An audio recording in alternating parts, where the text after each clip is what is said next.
Hi, Flora here, and welcome back to Jam Packed Business Made Easy with AI. Normally, I'm hosting today's episode where we break down how other people are using AI to grow, automate, and move faster. But today, I'm sharing something that honestly had to be shared. This episode is a real conversation on income and AI, not a cheesy get-rich-quick way, in the real way, the personal way, the jam-packed way. Jam sits down with Jana from AlphaMint AI, and her story is wild. So let's dive in, hear all about it. Yeah, I'm excited to have this conversation because money and income, it's such a personal topic. You know, when you talk about finances, I just want everyone in the room to know that I know it can be a really sensitive topic. Um, while I want to go around and celebrate how much we're doing with AI and how much money we can all make, it's it's a sensitive topic, and we all have different relationships with money and different feelings about money. And so I just want to be sensitive to that and make sure that if you want to share your story, this is a safe place to do so. So, wish there's still people coming in. This is awesome. So yeah, I'll share just a little bit about me so that we can kind of get going. But my name is Robin Anderson. That's my real name. My nickname has been Jam for the past 15 years. Like, literally, everyone calls me that. The little kids in my life. My mom even calls me Jam now. She was resistant at first, but she likes it. And it actually came from my husband, who was my boyfriend at the time. He was just really in awe with how I could hear any song and remember every single lyric. He's like, "Are you listening or just jamming out in your head all the time?" So that's kind of how it started. And then got real big into the karaoke scene, but that's, story for another time. So yeah, that's where my nickname comes from. And just, background on income and business and all of that. I started my first sales job in 2007. And I was a commission-only sales rep selling six-figure websites. So that was a fun place to start. And I literally had to figure it out to live. Like, I had to learn how to sell this specific product to feed myself. Like, I didn't have family or friends to ask money from. And I was in a spot where, like, it was 2007, 2008, the economy was in a weird place. And I just was like, I'm not going to be poor and I'm not going to struggle. And I'm going to do everything I can to make a lot of money. And that was literally my mindset. I was lucky enough, there was a woman there who was a little older than me, and she became an incredible mentor. And she taught me how to sell. And I had a fire up under my ass, and I just got out there and ended up being pretty successful with that. I was 23, 24, and calling up businesses. I had no business calling, putting proposals in front of people's face and just continually following up again and again. So that's how I started, and then ended up building a web development company with my gym stalker. We all had those, right? Just the guy at the gym that would follow me around, and eventually got to talking with him, and he was a super smart guy. And he was like, "Why don't we build our own business together? You do the sales and marketing. I'll do everything else. I'll build and scale." And I ended up partnering with a company called Magento, and we became one of their first e-commerce partners. And about a month later, they got bought by eBay. And so it was literally just like riding on their coattails, and we blew up. We did 2 million our first year. We had 20 employees. Did that for about 4 years, like worked nonstop, slept at the office sometimes. Like, it was definitely a crash course into running a business. Unfortunately, it ended with sexual assault and tax fraud on the gym stalkers part. So that went down in flames when I was like 29. That ended. And honestly, it was an incredible time. I learned so much just from running a business in general to choosing your partner, and then all the services we offered from web development to design to SEO to marketing. So it was just really like my, I didn't go get my master's, but I did that. And that really set me up. I ended up taking a little bit of time away, got married, had babies, all that fun stuff. And then I've been working inside agencies. And in 2022, I started my company, Jam AI. It was the end of 2022. And I, just like probably many of you, was on the list to try ChatGPT and literally fell in love with AI and just saw the writing on the wall that like everything I ever did will be done better and faster with AI. And so I saw that I could either jump in and learn literally everything or get run over and kind of get passed by. So I started Jam AI. We do consulting, training. We have a really awesome community as well. And yeah, that's what I've been doing the past 3 years. And now I found this group about a month ago, and I'm just so intrigued by all of you. I put out that type form about a month ago, and 3 weeks ago. And I've had like 22 of you fill it out. And I'm reading through all the stories and I'm like, holy shit, these women are amazing. Like this group of people, you guys are all doing some incredible things. And I'm just so happy to be here to learn from all of you. So today we are going to be talking to Jana.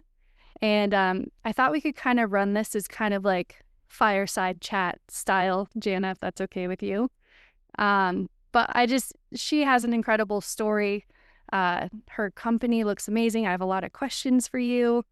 But I would love to hear just a little bit about you and how you are using AI in your business, how it helped you start your business. So first off, just tell us who you are and why you started your company. I feel that like that's a good place to start. All right, yeah. So I'm very excited to be the first one. I'm very honored. I think it's a great start, especially to talk about finance starting in the new year, since we keep having basically we start tracking our weight, calories, and so on, all the goals for 26. And why not talk about financial goals as well? So how did I come into this? So I'm actually a banker. So since 16 years, I'm in the banking field in finance, and yeah, I was there for many years. I went to digitalization and then last 4 years in AI, and we're actually in the top companies in Germany, like from Deutsche Bank to BNP to UniCredit and so on. And the last one is now at BMW. And why or how did I founded that company? It is actually a funny story. So I wanted to be a freelancer entrepreneur all my life, kind of. I just didn't know what. I was like, I want to become independent. I was like, just with what? What can I do what no one else can do? And I wasn't sure about what can I do. And when the whole AI part came, I completely kind of deep dived into this topic and got more to know about it, and was a lot of self-learning. So I never entered any kind of workshops or paid schools or whatever, because I was like, everything is outside for free. You just have to grab it, right? If you're really interested, I mean.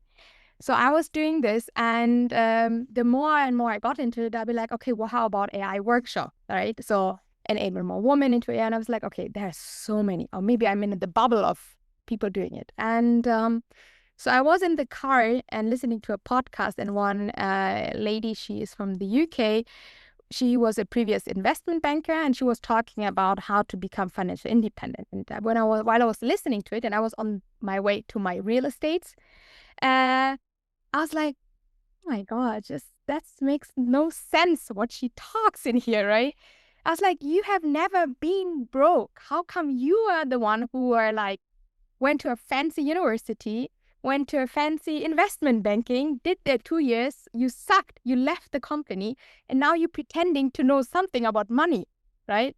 I mean, you deal with money from companies that have millions of money. If they lose 2, 3, 4, 5%, it doesn't matter for them, right?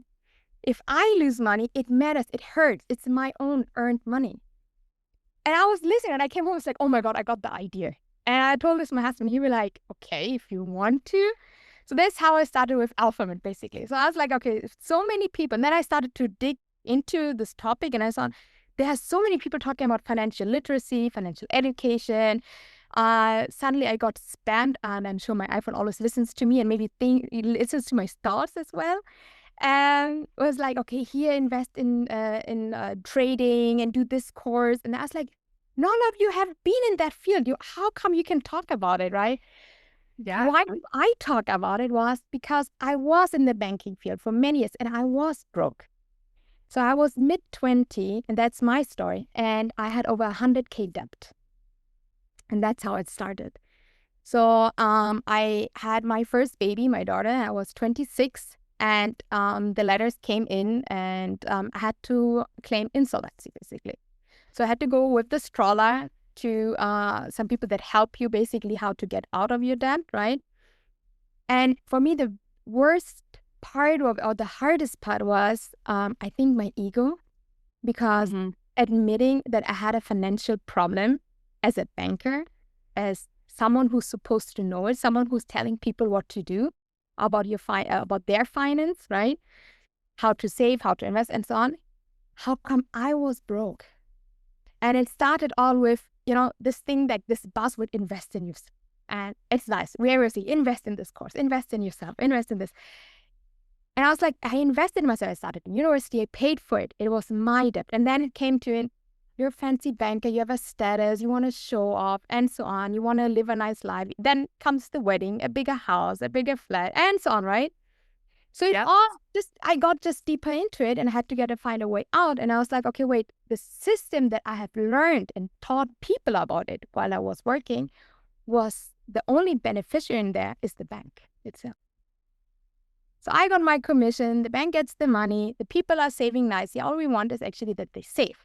If they pay a mortgage, why do I want a down payment as a bank? Because I don't have so much risk on you. I don't do it for you. I just claim it that, hey, the more down payment you go, the better it is for later. You don't have much debt. Your payments are low. No. I just don't have so much risk on financing you.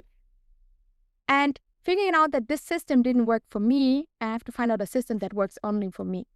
And that's how I did it. And within 7 years, I not only came out of debt, I complemented the system. So I am a multi-million real estates in Germany, in Munich especially. Why I mentioned in Munich, 1 2-bedroom flat cost already $1 million.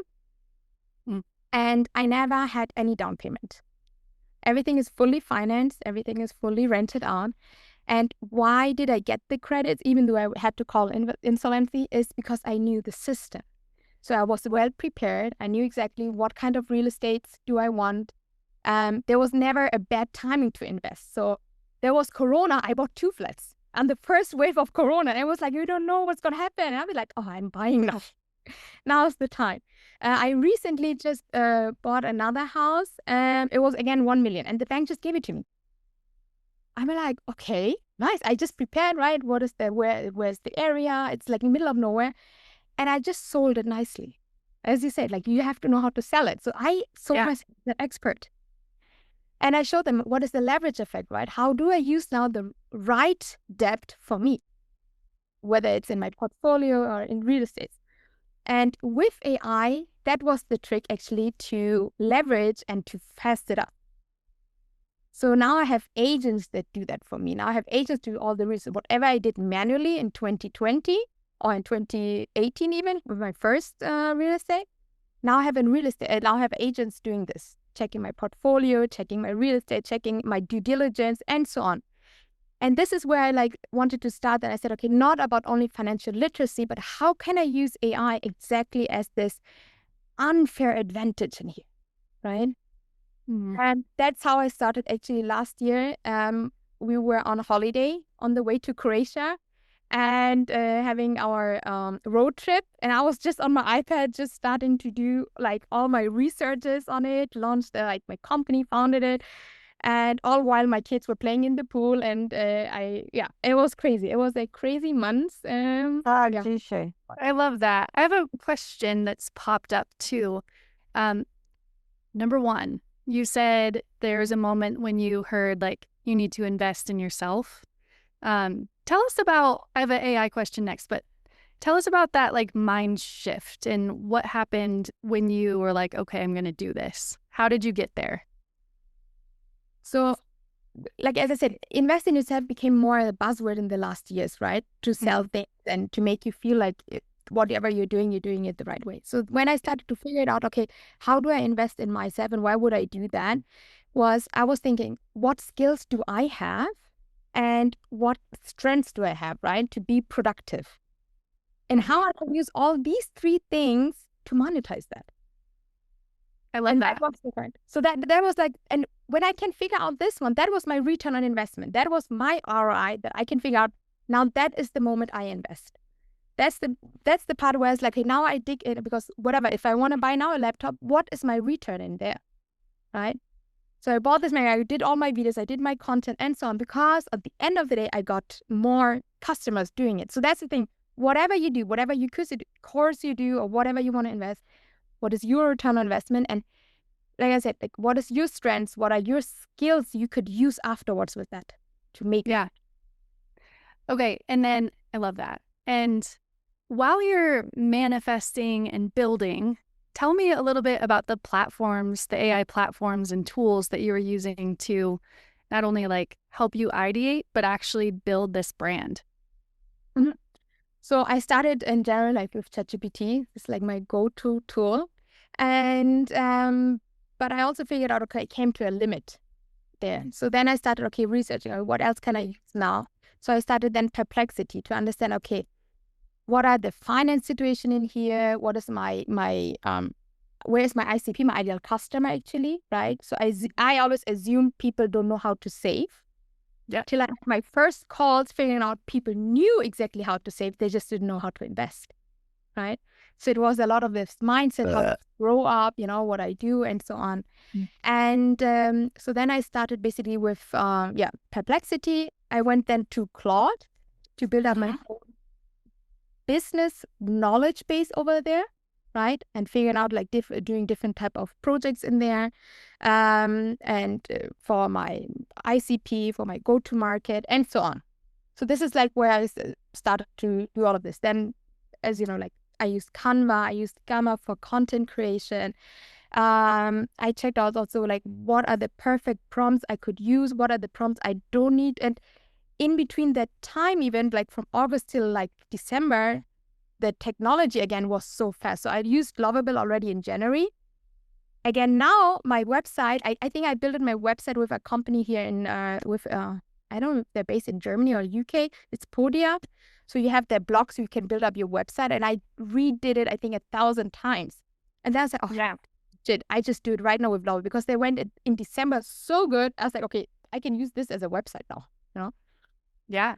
And you use Lovable for your website, right?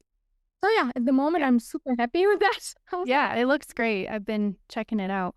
So a question for you too. So currently you started AlphaMint AI, that's Jana's AI training company. And then are you also still doing real estate? Because I find many of us, I'm not anymore, but many people in this group are double dipping. They're building something and working full time. So what are you doing right now? So currently I'm still working. So real estate is my side business. So I have a portfolio. I have real estate that I manage. This all on our private side. And then I work still as a full-time at BMW. So because I'm a global AI transformation rollout manager over there, completely for finance. So that's basically, I also learn a lot from corporate world and use this network just to have it also as my exit strategy. And on the side, I'm building up AlphaMint, and even AlphaMint grew in the last 5 months. So from only courses to finance and how to use AI, I went to how to use vibe coding for your kids, for parents, right? Because it's still a topic. A lot of parents don't know how to use AI for their kids, where my kids are growing up with that. I'm creating like exams and tests and everything for them, right? And or how to use basic AI at work. Because what I also found out was that even though I'm talking a lot about financially and AI enablement in my courses, right, was that a lot of people are not there yet. And especially at the work purposes. Weźmiesz to, wlejesz do I muted her. Go on. And especially in the corporate world, people don't know how to still use it. They're still back in 24, you know. And I had over last year, so since March till December, over 30,000 people I coached in this workshop. So just for AI for every day, basically now, and how to use it at work. So what is bringing in the most revenue for you at this point? So the first, I would say the first 4 months, it was more finance. And the last, like since December, it was also the AI workshops, basically. So I help companies how to not only enable their employees to understand how to use AI, but to find out also their pain points. So because 90%, 95, I even would say, of corporate employees still think AI is ChatGPT.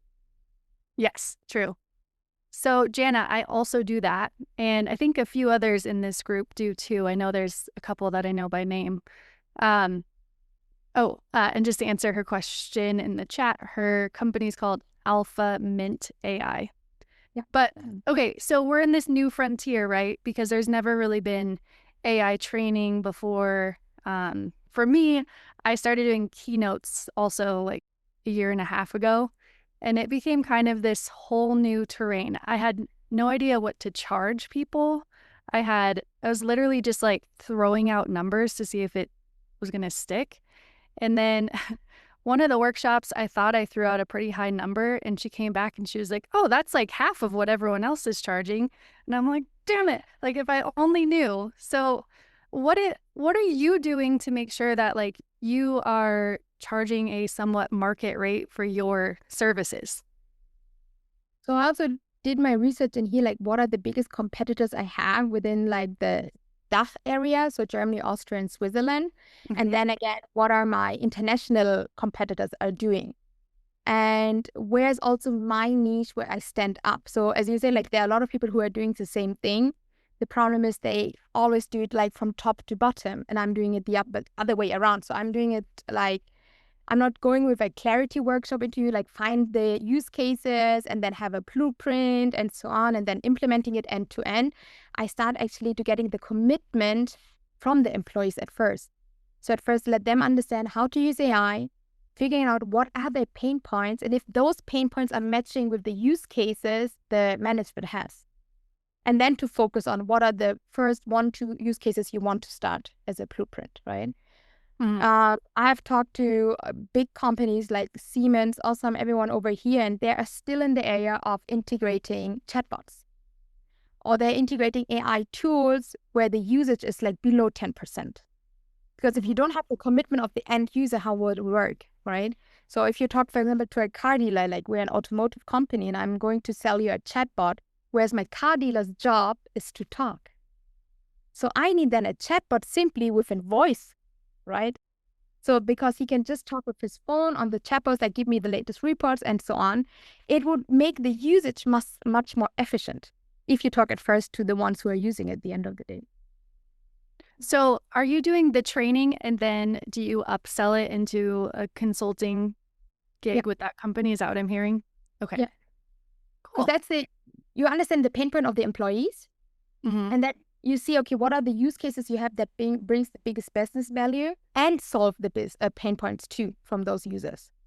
So you have then exactly those users, the human in the loop, the guardrails to test it also willingly, not becoming AI as a second unpaid job for him, right? So there's a couple questions in the chat that I think are on point. Number one, how do you find the time? Because like if you're doing all these different jobs, how do you find the time? And is your goal to simplify and focus on one of these, or will you always have multiple businesses? So my personal one is like still I'm gonna keep my real estate and I keep buying whatever I can because I love it, and I think it's so easy to do it, honestly. Whenever I see a good deal, I just jump in. As I said, mentioned BMW is my exit strategy, so I just learn really a lot. I think that's the biggest advantage I have. And I have also like I can have, or basically you reach all these networks there, right? So my first customers came from the BMW network because I just launched my finance course like for free for a lunch and learn session over there. Okay. And that's the biggest thing. So I was trying it out on Meetup and so on all platforms, and I have no one signed in. And I just tried it on the networking events at BMW internally, and I had 400 women attending it just for lunch and learn. And that's how I was like, okay, wait, I need the right network. Again, they're spreading the words as well, right? So I started to figure out, okay, with whom can I partner? And where can I use, like, who has also the benefit, and I have a benefit as well. So I figured out this one.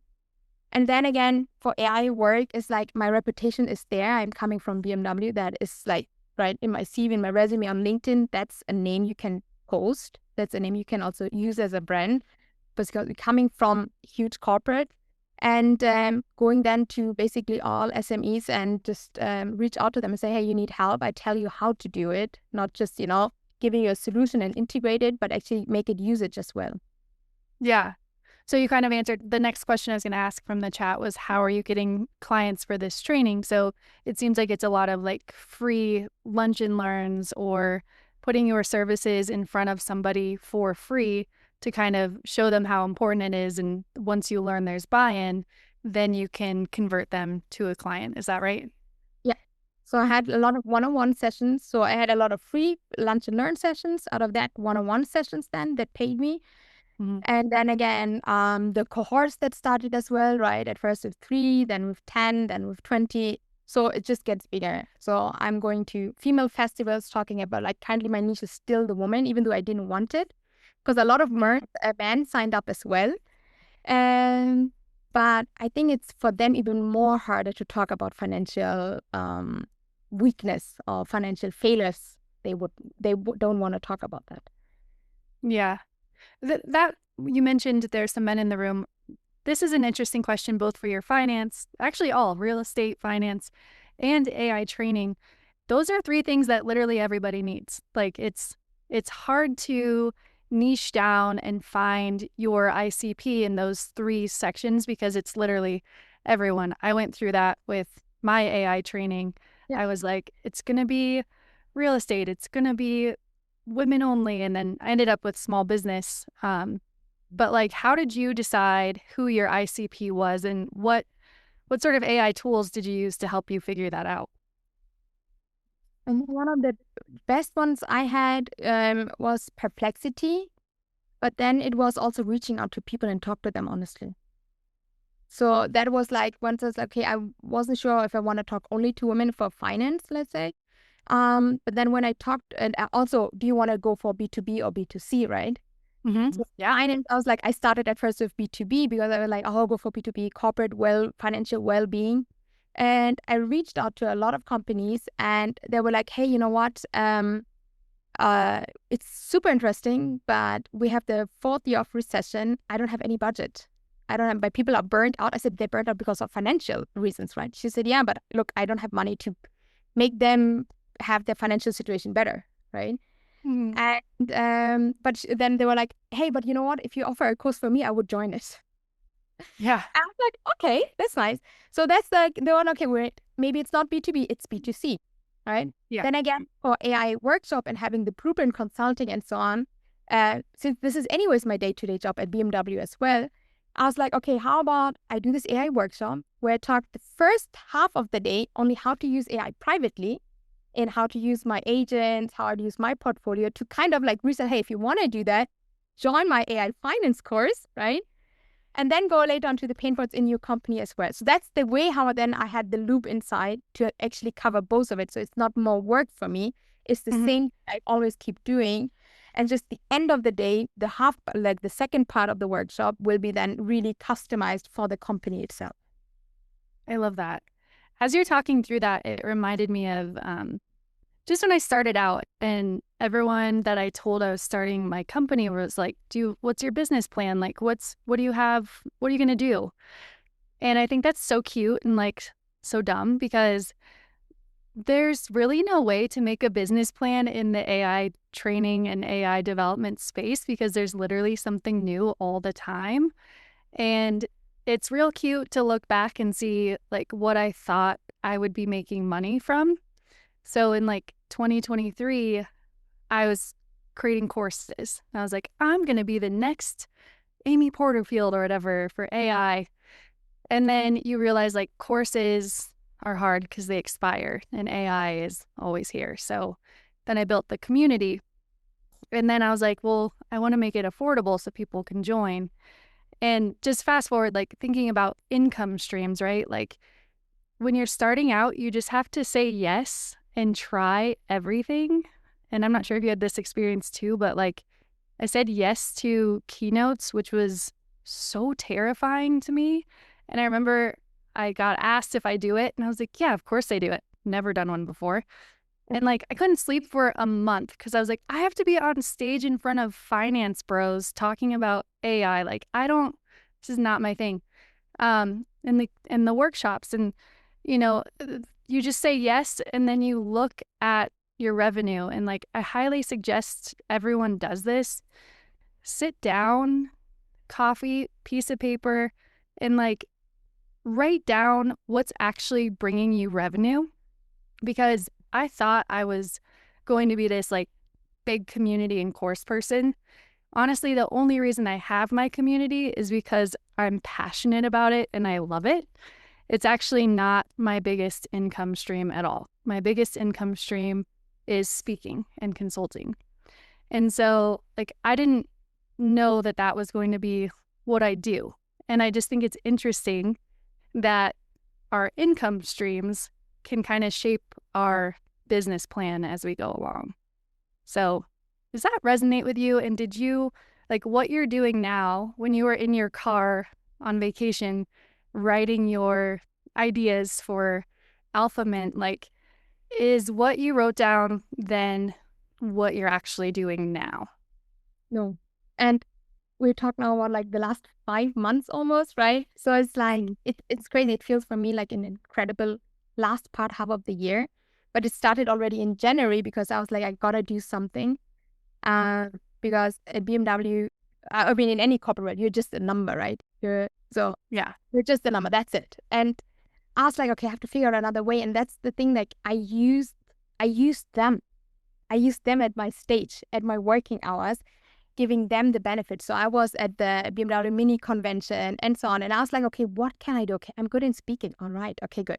So the first time I was speaking there was of all international marketing people from BMW and Mini and Rolls-Royce. And I was like, okay, what I'm going to tell them about AI, right? I mean, and then figure out, okay, we still have external agencies. I mean, like, why? I mean, we have internal AI systems. You can just make your slogans in there as well.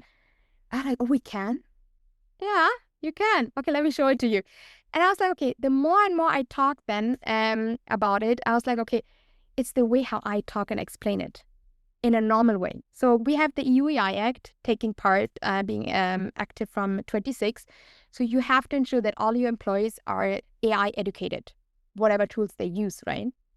But this is more or less like, like this fire coaching school we have, like what do you do when the house burns, right? So no one is really interested. It's just like you have to attend it. It's online. You have to do it, and no one is really interested. Whereas where I come, it's like, hey, look what I built on vibe coding.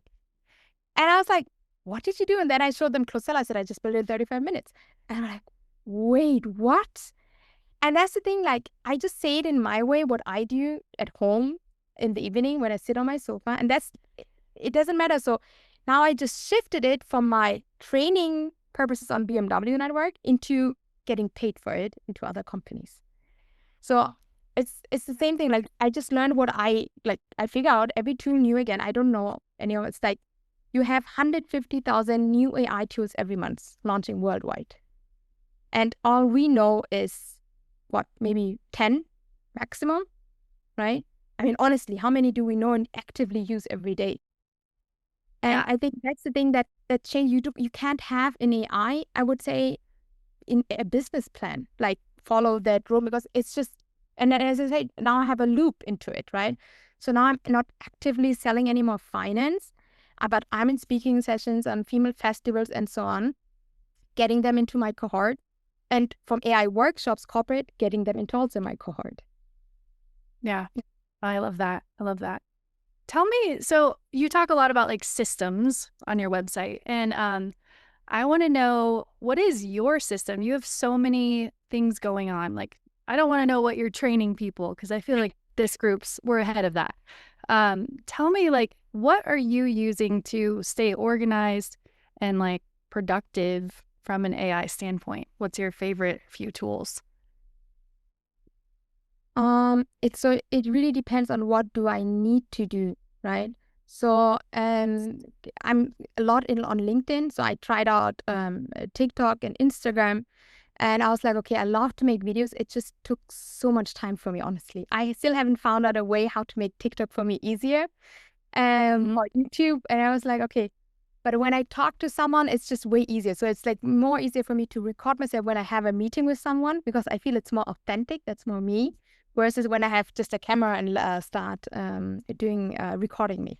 So that's why using like content creation, AI tools for LinkedIn, for TikTok or Instagram didn't work out for me, honestly. Whereas like for carousels, like building those slides up, I used Gemini and Gamma recently. So I have a really cool idea. I see a very good video or whatever. I start to use Gemini. It's like, hey, what from this video could I reuse for me as my personal brand, as a thought leader, and so on? And can I use it as a post? Can I reuse it as a carousel on LinkedIn, right? And then I use Gamma to just go quickly. More money on my card. Muted her. Sorry. Yeah. Yeah. Well, that's the thing, like, what is your purpose, right? To use and yeah. What about when you mentioned like AI agents that are helping you with your real estate? Like, what are those built on, and what do those do? So the AI agents for due diligence and for real estate to buy it and to handle all of that is it's different. So we have custom GPTs I build up for me. I build up through Zapier, more like the whole workflow to optimize things, especially for my research then. To understand then, like say my due diligence agent works together with Zapier, with Perplexity to understand, okay, where's the area? What was the last 5 years on like rented people? What is planned for the next 5 years in here, right? Are there going to be big buildings, shops, and so on, infrastructure? So that's the way how I do my research and have the workflow. Then again, for my portfolio ETFs, same thing. I have a lot of custom GPTs, works only for me. Again, research and system prompted together with Claude and Perplexity.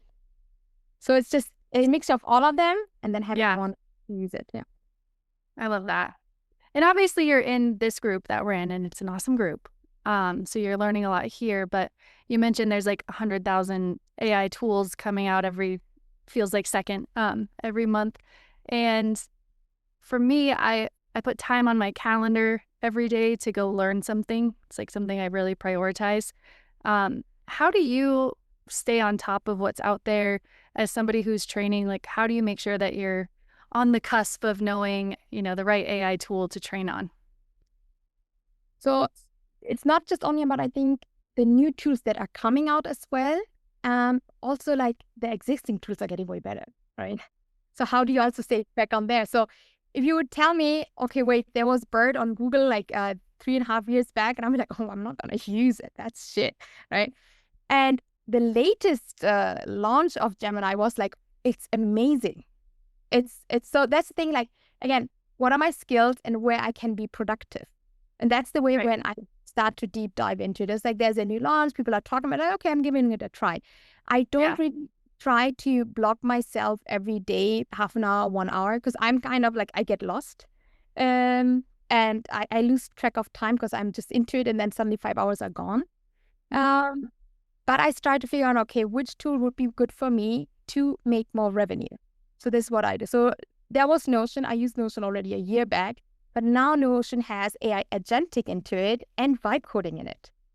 So now I just like talk to ChatGPT or talk to, okay, what do I need? And okay, build my CRM in Notion and use the agent to build up for me. I don't need to know anymore how to build up things. right?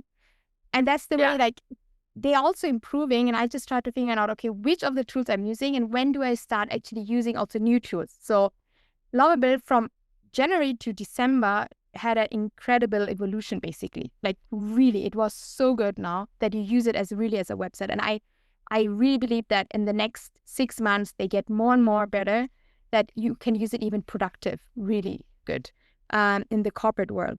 Whereas again, Replit, I really tried it. I was like, okay, wait, it's not for me. Maybe I haven't figured out the right use case yet for me, right? So that's the thing. What do you do? And then figure out which tool suits you. So you can't say know which LLM you're using. It's like whenever people are telling me like, which LLM are you using? I'll be like, it's the same thing when you have a partner. You have different requirements when you're 18, right? Versus when you're 35. It's completely different. So depending on your requirement, I choose which tool I go to. No, yeah, that's exactly right. It's like, it's less about the tool and more about what is the thing I have to do and what's the best tool for that. So a lot of people in the comments are wondering, does Germany have non-compete clauses? How are you able to work in enterprise and upsell your private services? Because we would probably get in troubles here. Same thing by us too. I'm not allowed, obviously, to use, you cannot use BMW's property, right?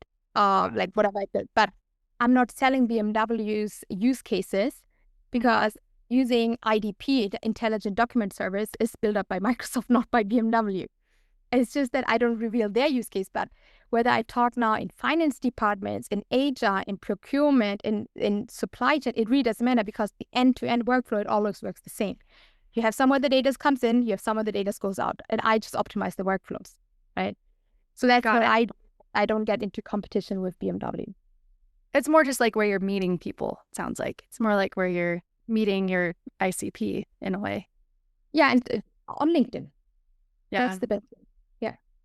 What else are you doing from a cold prospecting standpoint? Like, you're doing the lunch and learns, I know, but like, you have to get them to say, yes, you can come host a lunch and learn. Like, what do you do to get to that point? I know there's a lot of people in this room struggling with prospecting and sales. So like, if you could talk us through that process, that would be great.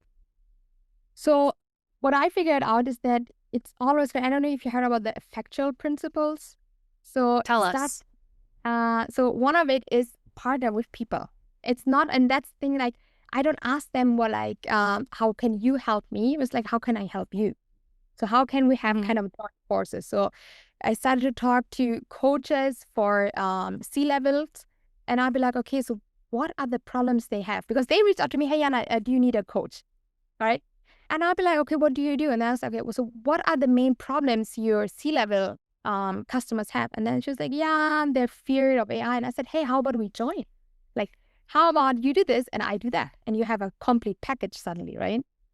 Or asking people like if I can be a speaker on events or offering my service to them. It's like, hey, look, you have a community. How about I talk how I use finance into it because it made money for me. I had like 100K debt, right? Yeah. And they're like, okay, that's nice. And do you want something? I said, no, I do it for free. Just, because I love to talk about it anyways. And that's the way how I also got my first clients, basically. So that's the way how I reach out people. I just offer them what I do for free. And same thing, write an article, reach out to a lot of magazines. Honestly, like all people, they keep sometimes writing articles. I'll be like, okay, you have no idea about it. And just read them, hey, that's my article, that's my idea. Like how you did it, right? With your form now. I just filled it out because I was like, my story is interesting. Maybe it would be interesting for many other people as well. And who knows, except the note takers, but the rest 66 people maybe are interested and like, hey, let me try out with real estate suddenly, right? Or investment in general. Like angels invest on companies. So how do I research also in which company do I invest? So that's the same thing. I have an agent for this as well. So you can build up a whole hub around you. I think the biggest fear is like not to try. I agree. One time during COVID, I hired a really expensive personal trainer and she didn't help me get into shape at all. But she did tell me to stop being a wuss and get off the sidelines. And she kept being like, would you rather at the end of your life say like that was fun sitting in the crowd or that was so fun playing the game? And that really hit home for me and kind of similar to what you said of like, if you don't try, you'll never know. So I love that. Well, does anyone here have any other questions for Jana? Feel free to just take yourself off mute and speak up if you do. Comments? And maybe one thing, like, I don't know if some people are still working. Oh, there's a question? Yeah. Oh, yeah. Saw. There you are. Yes, can I go? Okay. Thank you, JJ. I really loved your session. It was very helpful for me. Now that you're speaking, it feels like um, um, a wheel that's just running and beautifully oiled and running really well. Can you run through your challenges in the beginning? What usually, how did you get started? What were a few challenges that you faced when you were absolutely surrounded by a cold audience? I know you spoke about BMW and your lunch and learns, but assuming you didn't have that, what would be your advice to start reaching out and to start off this? Would you? Yeah. So, for finance, for example, I started with B2B, right? So maybe a bit background. My husband is in sales, and that's his job, and he loves to cold outreach that. And I asked him for help. I was like, hey, you're the go-to-market guy. You make companies work out. How come they're not my one? And he gave me a lot of tips, and I'd be like, that's not, oh my God, that's like, I feel so uncomfortable reaching out like coldly. Like, why would that dude talk to me, right? And honestly, that's like, I mean, Jam, you're in sales, you know how to do it for sure. Like, for me, it was like, I'm not that person. And reaching out for finance to B2B was very hard. And I struggled. And I think you could feel it and you could sense that. So my other part would sense it. When I reached out to B2C, there was a completely different story again. Because then suddenly I felt confident. And I think it's very important. I know it is like you struggle and it's really not nice. But I think the more authentic you are, and this, if you're passionate about it, people will understand that and they feel that. And when you talk to them, they're like, oh my God, Jana, you love that topic. I'd be like, okay, I'm going to love it too. Let me give it a try, right? And same thing. And it was not that I always thought I'm not meant for B2B. I was meant for B2B, but for AI work. So my AI everyday workshop, that was B2B for me. There I could reach out to because I didn't want to give another course on AI that are there like enough. What was my niche, I understood the corporate pains. And then again, it was B2B, but then again, I was authentic because I knew it, right? So that's the thing.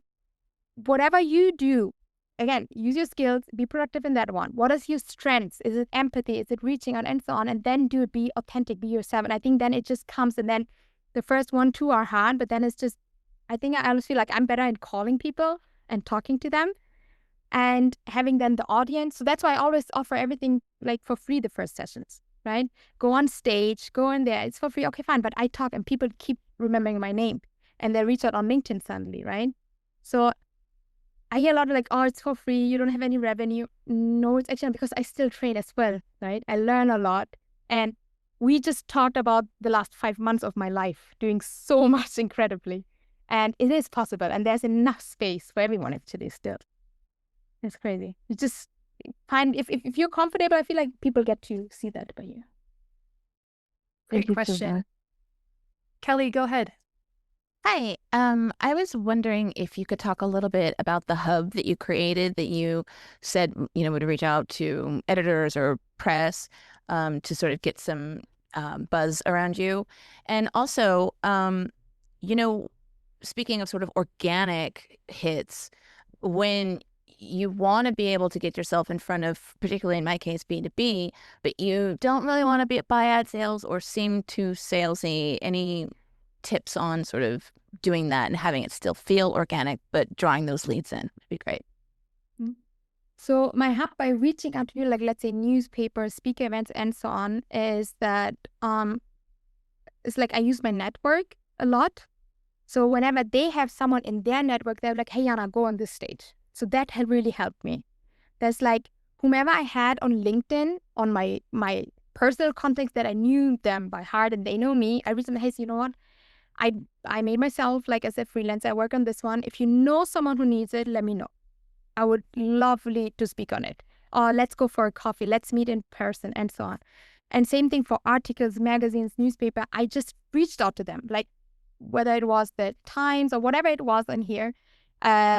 I just started writing them, and I was like, hey, how about, can I write an article? Do you have anything in that specific field, or who is the person I need to go to, right? Is it something you want to talk about? And so on. So, and my research I did again is that what was my branding, where I want to go. So what was my target, right? And then did my research on, let's say, Perplexity. I'll be like, okay, what are the pain points on Reddit? What are the pain points on LinkedIn? On where people comment? And then, okay, where are those customers I want to reach? What are they reading? What are the channels they go to? So instead of trying to get them to cover you as a feature story or your product as new innovation, you were offering to write a story for them about their customers' pain points that you could. Exactly. More pull instead of push. Yeah. Yeah. And that's a really good point. Thank you. Just trying to find it. I'll find it and post to the group, but there was like a PR news website where basically like you could submit your own story, and it's where journalists and people who need to write articles for whatever their entity is will go and try to find stories. And so it helps you get picked up. I'll find that because I have it somewhere in one of my tabs, and I'll post it. So great question. Does anyone else have any other questions for Jana? All right.